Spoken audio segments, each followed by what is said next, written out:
Hey guys, it's Katie. So, I know I haven't posted a video in a while and I was trying to get my creativity flowing tonight. So I made these quick pendants and I'm going to resin them, but I wanted to quickly kind of go over how to resin them with UV resin. I prefer UV resin.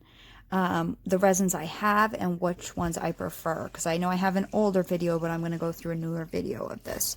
So these are the resins I have that I've tried, and I'll go over pros and cons for both. So these two here almost seem exactly the same to me. This one's Decor Rom UV resin. It's the hard.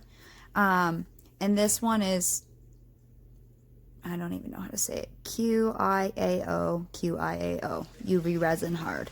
Okay, they're both 200 grams. Both of them I can get on Amazon for like 15 bucks, I think. They're pretty cheap. They don't have a pretty heavy smell. They're both quick curing resins, 2 to 4 minutes, in a UV light. So I tend to use these. Now with quick curing resins, because most of these resins are doming resins, it's going to take the resin from the edge of your pendant, draw it into the middle so you get a dome. Now the problem with quick curing resins is it will cause your pendant to bow one way or another, okay? Because the outside's curing so fast and the inside is not curing as quickly. So you will get a little distortion, okay? On other resins that take like 30 minutes to cure, you don't get as much distortion, but they take longer to cure. So that's the thing that you have to figure out. Do you mind a slight distortion? Does that bother you or does it not? I'm trying to see if I have one close by.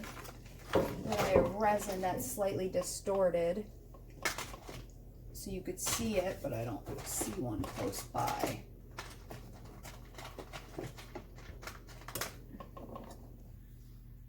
No, that one you can't see it on. I don't see one close by, but you will get a little distortion. It does not bother me, so that's why I tend to use the quick curing.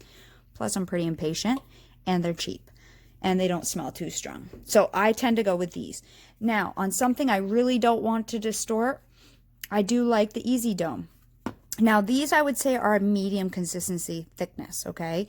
Depending on the heat, like the time of year, if it's summer or winter, well, you know, obviously if it's colder out, your resin's going to be thicker. If it's warmer out, your resin's going to be thinner. But generally in the summer and winter, these I would say are like a medium consistency. This one for me, summer or winter, is the thinnest one I have out of a doming resin. This is the thinnest one I have. This one you get from RJ Crafts, and I know Rhonda's been kind of sick, so her packages do come a little bit slower. Hey, that's fine. If you want a good product, you wait, you know. So nothing saying about that. It is more expensive. Definitely more expensive. But I have 2 bottles of this, so obviously I like it for things as well. So I do like these two. It takes 30 minutes to cure, which is why I don't use it all the time.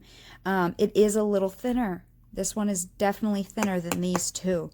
So when I first started with it, I did get a lot of spills off the side because just by taking it on a tray from here to my light, if I tilted it just a little bit, it poured off the side. Okay, but it does take a little practice. Even when I go from using these for a while to using this one, I have to get used to it again, and I do find I get spills on the first one with this one because I forget how thin it is. The other one I have is the Lisa Pavelka. Now this one, I cannot find how long to use it. I've read this whole thing, and I even have a little bottle of it, and I still can't find how long to use it or how long it needs to be in the light. So that's one thing that kind of irks me. So Lisa, if you ever see this, can you put how long to cure this on here? And I'm sure you can find it easy online. So with hers, summer or winter, I find hers is the thickest doming resin. It's in the winter more like honey. Even in the summer, it's got like a honey consistency, which is great when you're new. You definitely want something thicker, you get less spills. So that's a good one. And then I also have the Tiny Pandora Deep Shine Brush On Finish. This one I don't use a lot because I just got this little bottle with my light setup that I got from her, and it came with a brush. I don't know, I just haven't bought this one much for some reason. This one smells really strong. It smells like I'm in a nail salon. So that's one thing. Not that I mind that at all. I don't know. I should buy a bigger bottle. I should start using it a little bit more. But I don't know. That's my preference of resins. My quick overview of resins. So let me get out my little things here. So I have like a little foam sheet here that I use to set my things on. And it's just, I have multiple pieces cut. And then I have this huge mat, and I got this on Amazon. I believe it's in my ambassador page. It came in this huge sheet of this. So I just cut little pieces off that fit on my little thing. Now, some people will tell me you have to use it like this. I prefer to use it with the points up. The reason for that is, if it's like this and I get a spill, the resin, you can see it right here, the resin runs along these lines, sticks on these lines, and then you get them, it travels around your pendant, on the back of your pendant, so you'll have all these squares on the back of your pendant. Whereas if you use it on the point side, if you get a spill, it just goes way down in there. You see how it's way down in there? And it doesn't settle on the back of my pendant. That's why I use this little silicone mat point up. But you can use any silicone mat you want. Now, some people, especially for a two-part resin, some people will use a straw to blow out bubbles. You will get bubbles in resin. I've tried the straw technique, but with UV resin, it doesn't seem to work very well. You know, I've seen it work really well for two-part resin. They literally just take a straw and blow, and all the bubbles pop. I've tried that with my UV resin, and it doesn't work. So I use a torch. Now, you're not like holding the torch over this to burn your resin, okay? You're lightly using a low flame, quickly going over it, maybe turning, quickly going over it, okay? And popping as many bubbles as you possibly can. So I have to figure out what pendant I'm going to resin right now. I just made these pendants in a tutorial just to get my little creative juices flowing again, because I've had kind of a creative block. But now I need to figure out which one I'm going to wear, and I think it will be this one. So I'll balance it on my thing. Now, you can use a toothpick to spread your resin, but a lot of us have like these silicone brush things, right? And I have a really small one. So I've been using my silicone brush to spread it around. And then I can just wipe it off rather than wasting a whole bunch of toothpicks. But you can use a toothpick to spread your resin around as well. So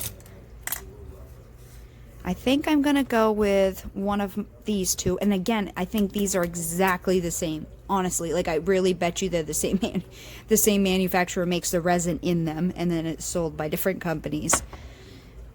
Like I don't really see any difference between these two. And I can get it with Amazon Prime. I can get it in 2 days, and it's like $15. So you want to start off, let me readjust my view. You want to start off by putting some in the center, okay? And go slow with this if you're new at this. And it is, how cold is it? Down in my basement, 52 degrees in my basement. It's mid-January. It's been below zero the last few days. We got a foot of snow today. So this is at cold consistency right now, okay? And when I hit it with the torch, and in the summer, it's slightly thinner, but this is a good medium one. So I start in the center, and I'm going to gradually just drag it off the edge. Now, you don't want to pull a whole bunch off the edge. You just want to slightly drag it so your edges do get done. And I don't really have enough on here.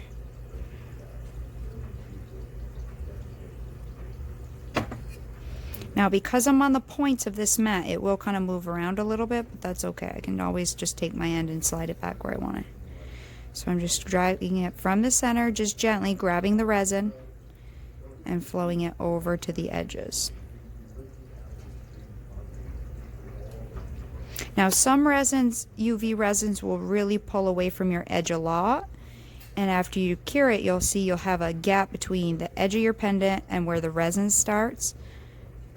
You know, that's a trick. You have to figure out how much resin to actually put on your pendant so it doesn't pull away too far. This resin does not pull away too far, which is actually quite good. It pulls away a little bit, but not a lot. There are tricks to get around that people say, like put a layer on the outside and then cure that and then do the center for, you know. I've never tried that, but I've heard you can do that. It's not something I do, but hey, if you want to give it a try, go for it. I do not make all the rules, for sure. I do not make any rules. My goal is just to inspire. And then once you think it's fully covered, I usually tilt it in the light so I can see. That might be a hair. Yeah, that was a hair, so let me wipe that off.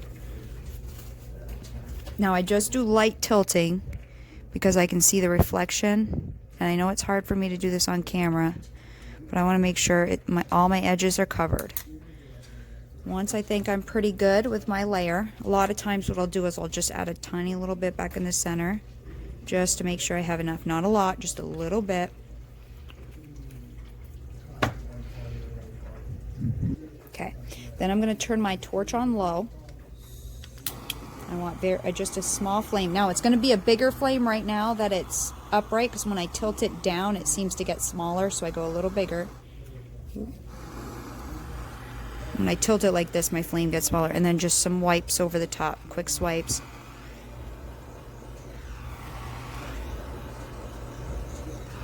Now it's been like 4 or 5 weeks since I've resin, so I won't be surprised if I accidentally get a spill. And then I gently tilt it in the light just so I can see if there's any air bubbles left that I can potentially get rid of. Make sure you're not aiming your torch at anything major. Okay, then it's ready to go in the light. So gently bring it to your light. And I have a tiny Pandora light that I use. And because it's so cold in my basement, okay, my room is a mess right now, but I'll show you. Okay, so don't judge me. My room is a mess right now. Okay, so this is my tiny Pandora light. And I took a, yes, fruit roll-up box. And because my room is cold, so I slide it in there. I usually leave the tray closed, but the tray does slide out. I've taped this on. Because my room is cold, it just kind of helps to hold the heat in. I've used tin foil, but it ripped too easily, so that's, I mean, you could see up here, I used to have tin foil. I could tape tin foil on the inside of this, actually. That would probably be a good idea to reflect it. And then I'll leave that in there. It says 2 to 4 minutes. I usually do 30 minutes on this one. A 30-minute cure, I usually do an hour. So I'm going to leave that in there, and then I'll show you guys when they're done. And here it is finished. Oh, hang on. Autofocus. So with the quick cures, you'll get this little bit of tiltiness. If you resin the sides and the back, that does help fix that. But I really don't mind it. So, you know, once it's hanging on your clothing, it's not like our clothes are completely flat. So I don't ever really notice it, and I haven't had anybody point it out. People that don't do clay stuff. There are some small air bubbles, but again, not too bad. Just got my fingerprints all over it. But other than that, I just wanted to give you a reason of why I like it, because it's quick. So that's really why I use it. That's how I do it. If I was going to do the back, I would do the same thing for the back, but this is not a one that I made to wear both sided, so I'm not going to do the back. But anyways, that was my quick redo of my UV resin one that I wanted to show you.